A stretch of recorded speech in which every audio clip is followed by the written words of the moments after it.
အားလုံးမင်္ဂလာပါခင်ဗျာဒီနေ့ကျွန်တော် recap ပြုလုပ်သွားမယ့်ဇာတ်လမ်းလေးကတော့ The Salmon Ocean CD ပဲဖြစ်ပါတယ် The Salmon Ocean CD ရဲ့ episode တိုင်းကိုနေ့စဉ်တင်ဆက်ပေးသွားမှာဖြစ်တာကြောင့်ကျွန်တော်ရဲ့ channel လေးကို like and subscribe လုပ်ပေးခဲ့ဖို့တောင်းဆိုချင်ပါတယ်ခင်ဗျာ Dream မရှိတဲ့အချိန်အိမ်မက်ကပကိုအားလုံးကဆွန့်ပစ်သွားခဲ့ကြပြီမဲ့စာကြည့်တဲ့မူလူစီယန်ကတော့သူ့တခင်အပေါ်သစ္စာရှိကထွက်မသွားပဲရှိနေခဲ့ပါတယ်ပျက်စီးနေတဲ့အိမ်မက်ကပကိုပြန်လည်တည်ဆောက်ဖို့ Dream ဟာကြိုးစားခဲ့ပေမဲ့သူ့ရဲ့ helmet ပထမနဲ့အသေးတွေရှိမိနေခဲ့တာကြောင့်သူ့ရဲ့စွမ်းရည်နဲ့အိမ်မက်ကပကိုပြန်လည်တည်ဆောက်ဖို့လုံလောက်မနေခဲ့ပါဘူးလန်ဒန်ရဲ့တနေရာမှာတော့အမျိုးသမီးတူကရှင်းအောင်ပစ္စည်းတွေရောင်းရင်ဒေါ်လာများစွာရကဝင်ကောင်းနေခဲ့ပါတယ်သူမစီကိုအိမ်မက်ဆိုကရောက်လာခဲ့ပြီးအိမ်မက်ဘီရင်ဟာလွတ်မြောက်သွားပြီဖြစ်ကြောင်းနဲ့သူတို့ကိုလာရှာတော့မှဖြစ်ကြောင်းသတိလာပေးခဲ့ပါတယ်တစ်ဖက်က Drain ကတော့သူ့ရဲ့ပစ္စည်းတွေကိုပြန်ရှာနိုင်ဖို့ကန်ဂျပန်ညီမ3ယောက်ကိုဆင့်ခေါ်တော့မှဖြစ်ကြောင်းလူစီယန်ကိုပြောတဲ့အခါလူစီယန်ကကန်ဂျပန်ညီမ3ယောက်ဟာတဲ့ပစ္စုံပန်အနာဂတ်တို့ကိုသိပြီးမဲ့သူတို့ကိုပြရမယ့်အဖိုးကအလုံးကြီးကြောင်း Drain ကိုသတိပေးခဲ့ပါတယ် Drain ဟာလက်ရှိချိန်မှာကန်ဂျပန်ညီမ3ယောက်ကိုဆင့်ခေါ်ဖို့စွမ်းအားတွေလိုအပ်နေတာကြောင့်စွမ်းအားတွေအတွက်အိမ်မက်ကပါမှာသူဖန်တီးထားတဲ့အရာတစ်ခုခုရှိနေသေးလားလို့လူစီယန်ကိုမေးတဲ့အခါလူစီယန်ကနေရာတစ်ခုစီခေါ်ဆောင်သွားခဲ့ပါတယ်ကမ်မီယာဆိုင်ရှိနေဖြစ်တဲ့ကိန်းလူညီကိုဟာ Drain တို့သူတို့နှစ်ယောက်စီကိုလာလေတာကိုအားရဝန်တာကြိုဆိုခဲ့ပြီးမဲ့ Drain ကနေပက်လာတာမဟုတ်ကြောင်းနဲ့အိမ်မက်ကပါအတွက်သူတို့ကိုအရင်ကချစ်မိခဲ့တဲ့ပုံတဲ့အရာကိုလာယူတာဖြစ်ကြောင်းပြောလိုက်ပါတယ်အဲနောက်မှာတော့ Drain ဟာဘောလုံးတစ်လုံးကိုကလေးတယောက်လိုကစားနေတဲ့ Gregory လို့ခေါ်တဲ့နဂါးကိုစုပ်ယူဖို့လုပ်တဲ့အခါကိန်းလူညီကိုကမလုပ်ဖို့တောင်းပန်နေခဲ့ပါတယ် Drain ဟာ Gregory ကိုအိမ်မက်ဆိုတခုအဖြစ်သူပိုင်တီးခဲ့တာဖြစ်ကြောင်းအိမ်မက်ကပါကိုပြန်လည်တည်ဆောက်ဖို့သူ့ကိုလိုအပ်ကြောင်းရှင်းပြခဲ့ပါတယ် Gregory လည်းသူ့တကယ်နှစ်ယောက်ကိုနှုတ်ဆက်လိုက်ပြီး Drain ရှိမှဒူတောက်ချလိုက်ပါတယ် Drain ဟာ Gregory ကိုဆွမ်းရတဲ့အဖြစ်စုပ်ယူလိုက်ပြီးပြန်သွားခဲ့ပါတယ်ဒေါသထွက်နေတဲ့ကိန်းဟာသူ့ညီကိုအချို့နဲ့ထိုးတက်လိုက်ပြီးမြေမြုပ်ပစ်လိုက်ပါတယ်လန်ဒန်မှာတော့အိမ်မက်ဆိုနဲ့အမျိုးသမီးဟာ Drain ကိုတပ်ဖို့တိုင်ပင်နေခဲ့ကြပါတယ်အမျိုးသမီးကသူမလုံးနိုင်ကြောင်းညင်းတဲ့အခါအိမ်မက်ဆိုကမက်ကနဲ့ရတဲ့ခမားသားကျုံဆိုရင်ဖြစ်နိုင်ကြောင်ပြောကမက်ကစီကခိုးသွားတဲ့ပစ္စည်းတွေပဲမှရှိတယ်ဆိုပြီးမေးလိုက်ပါတယ်။တစ်ဖက်က Drain ကတော့ရေကန်တစ်ခုစီလူစီယန်နဲ့ရောက်လာခဲ့ပြီးကကြမညီမတွေအတွက်အဖိုးကကိုယူဖို့ Gregory ကိုစုပ်ယူထားတဲ့တဲတွေနဲ့မြစ်တွေကိုဖြူချလိုက်တဲ့အခါလက်တစ်ဖက်ကထွက်လာပြီး Drain ကိုရေအောင်စီဆွဲခေါ်သွားခဲ့ပါတယ်။ကကြမညီမအတွက်လန်လီကွာကိုကမ်ဘောဒီးယားရွာသားတယောက်ရဲ့အိမ်မက်ကနေတဆင်းလမ်းယူလိုက်ပါတယ်။အဲနောက် Drain ဟာကျိုးစင်တက်ပြီးစတေးကန်ကဂျပန်လူမျိုးတယောက်ရဲ့တရေအိမ်မက်ကိုရယူပြီးတော့နောက်ဆုံးအနေနဲ့ဦးတလုံးကိုစောက်ကျဲနေတဲ့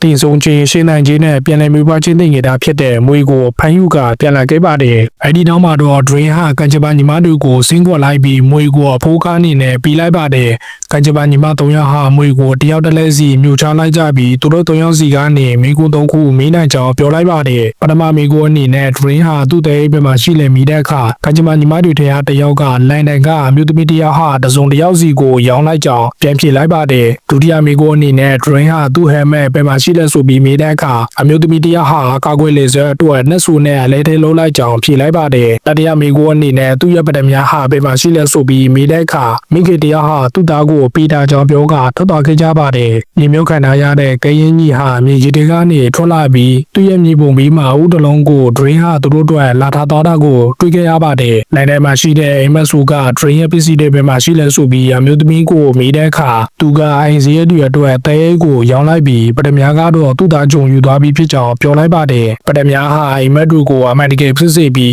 အိမ်မက်စုတွေကိုလည်းဖြစ်ပေါ်စေနိုင်တာကြောင့်သူ့သားကြုံဟာအိယာတွေနဲ့ယူသွတ်သွားပြီးဖြစ်ကြောင်းပြောလိုက်ပါတယ်စိတ်မရှိတော့တဲ့အိမ်မက်စုဟာအမျိုးသမီးကသူ့ကိုလိန်နေကြောင်းပြောကတမြောင်ကိုထုတ်ပြီးတပ်ဖို့လုံနေတဲ့ချိန်အမျိုးသမီးကနှက်ဆူနဲ့အလဲထဲလှုပ်ထားတဲ့အကာအကွယ်လင်ဆွဲကိုဆွဲထိုးလိုက်တာကြောင့်အိမ်မက်စုလည်းပျောက်ကွယ်သွားခဲ့ပါတယ်အဲနောက်မှာတော့အမျိုးသမီးဟာလုံချိုရဲပြစ်ချတာတဲ့ထောင်တစ်ခုစီတွားခဲ့ပြီးတော့သူ့သားကြုံကိုတွားတေးခဲ့ပါတယ်အဲနောက်အမျိုးသမီးကသူ့သားကိုပထမပဲပါရှိလဲဆိုပြီးမိခဲ့ပါတယ် Drain ဟာသူ့ရဲ့တဲကိုယူဖို့လန်ဒန်ကိုသွားဖို့လုပ်တဲ့ချိန်လူစီယန်ကသူနဲ့အတူကြီးကန်းတစ်ကောင်ကိုခေါ်သွားဖို့ပြောခဲ့ပါတယ်ဒါပေမဲ့သူ့ကြောင့် Jasmine ဆိုတဲ့ကြီးကန်းဟာတေဆုံးသွားတာကြောင့်စိတ်မကောင်းဖြစ်နေတဲ့ Drain ဟာငင်းဆန်လိုက်ပြီးအိမ်မက်ရေကန်စီစိမ်းကလန်ဒန်ကိုထွက်သွားခဲ့ပါတယ်အမျိုးသမီးကြောင့်ပျောက်ကွယ်သွားတဲ့အိမ်မက်ဆူဟာအိမ်မက်ကပါစီပြန်ရောက်သွားခဲ့ပြီးတော့လူစီယန်နဲ့တွေ့ဆုံခဲ့ပါတယ်လူစီယန်ကအိမ်မက်ဆူကိုလူသားကပါမှာပေါက်ကရလုံးနေတာတဲ့ကိုယ့်ရဲ့တကင်ပေါ်မှာသစ္စာဆောက်တည်ဖို့ပြောတဲ့အခါအိမ်မက်ဆူက Drain ဟာသူတို့ကိုစွန့်ပစ်သွားတာဖြစ်ကြောင်းသူတို့ကိုဂရုမစိုက်တဲ့သူကိုသစ္စာမရှိနိုင်ကြောင်းပြောက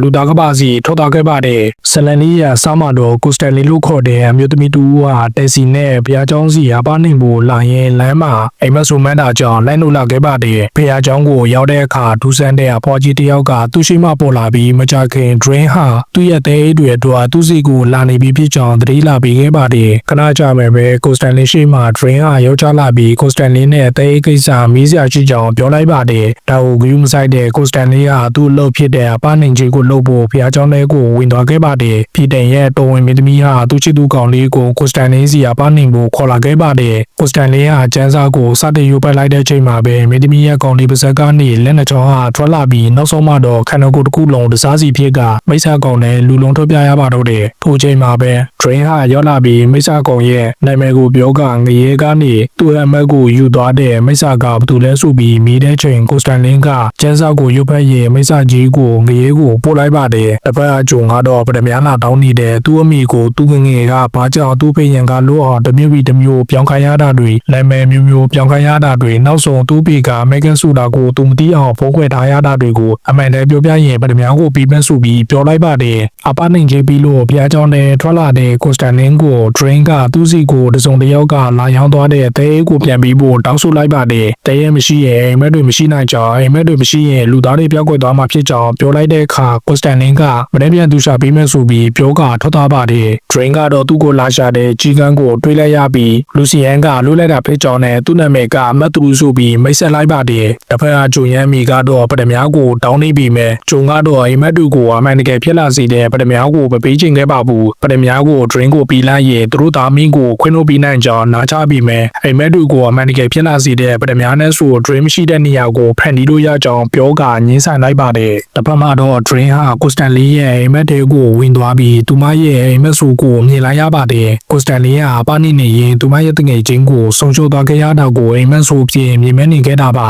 အိမ်မက်ကနေတဆင်ကိုစတန်လီစီရောက်သွားတဲ့ drain ဟာတဲကိုရှာပေးရင်သူမရဲ့အိမ်မက်ဆိုကိုဖျောက်ပြပေးနိုင်တယ်ဆိုပြီးပြောလိုက်ပါတယ်သူမရဲ့တငယ်ချင်းအိမ်မှာတဲကိုထားခဲ့ကြောင်း drain ကိုပြောကသူမရဲ့တငယ်ချင်းအိမ်ကိုတွားခဲ့ကြပါတယ်အိမ်ထဲမှာတော့တဲကိုကန်ထားတဲ့ယူနဲ့တည်ရပဲကြံလို့တဲ့သူမရဲ့တငယ်ချင်းကိုတွေ့လိုက်ရတဲ့အခါကိုစတန်လီက drain ကိုကဲဖို့အကူအညီတောင်းခဲ့ပါတယ်တဲရဲ့အစွမ်းကြောင့်အိမ်မက်တွေမှာမျိုးနေတဲ့သူမပုံကို drain ဟာတဲကတဲတချို့ကိုဖြူပေးလိုက်တဲ့အခါသူမရဲ့နာကျင်မှုတွေလည်းတက်တာတော့ခဲ့ပါတယ်တစ်ဖက်ကဂျုံစီကိုပထမတောင်းနေတဲ့ဂျုံရမ်းမီဟာသူ့သားယုံကြည်ရအောင်သူမရဲ့ကောက်ွယ်ဆောင်ကိုပေးလိုက်ပြီးတောင်းမကြည်ပုံခဲ့တာတွေအတွက်သူမရဲ့တောင်းကိုတောင်းပိုင်လိုက်ပါတယ်အကောက်ွယ်ဆောင်မရှိတော့တဲ့အခါတက်116နှစ်အရွယ်ချက်ချင်းဝူသွားပြီးသူမရဲ့သားလက်ထဲမှာတင်တည်ဆုံသွားခဲ့ပါတယ်လုံခြုံရေးဆောက်တွေဝင်လာတဲ့အခါသူမကိုဂျုံကတက်လိုက်တဲ့ထင်ပြီးတရက်တွေနဲ့ဝိုင်းချိန်ကပြစ်လိုက်ပြီးမဲ့သူ့မိရဲ့အဆောင်ဆွေးတီကြောင့်လုံခြုံရေးဆောက်တွေလည်းတစားစီပောက်ကွယ်သွားခဲ့ပါတယ်အဲနောက်မှာတော့ဂျုံဟာအပြင်လောကစီကိုထွက်လာခဲ့ပြီး